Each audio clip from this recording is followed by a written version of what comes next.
Hi everyone, I want to talk to you about step one in the instructional plan, which is identifying your students. So when you're getting ready to do differentiated instruction, you need to make sure that you're not just setting something up just to do. The whole point of doing small group instruction and differentiated instruction is to meet the needs of all the students in your class, which can be very challenging considering a lot of classes, the majority of them, are made up of kids who are very low, and then you also have some kids who are very high.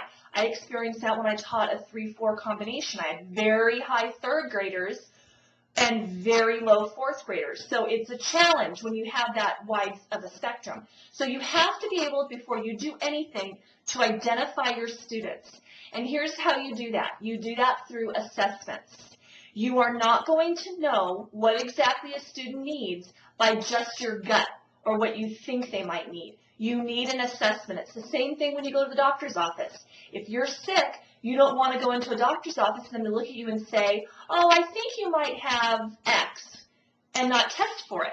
So it's the same thing in the classroom. You have to know through giving an assessment where your kids are so you know where you need to instruct them. So that is the first thing, is identify your students, and you do that through giving them an assessment. I've included two literacy assessments below this video that are yours free. Go ahead and grab those and you can administer those. There's many different types of math assessments if you're doing small group instruction for math.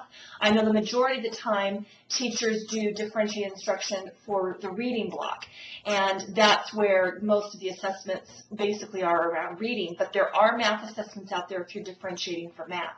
This way, once you've identified your students, you can then create a plan, because you're going to have different kids needing different things. So you need to make sure you're grouping your kids correctly, and the only way to do that is by identifying them. So that is step one. So go ahead and check out the video for step two in creating your instructional plan. Thanks a lot.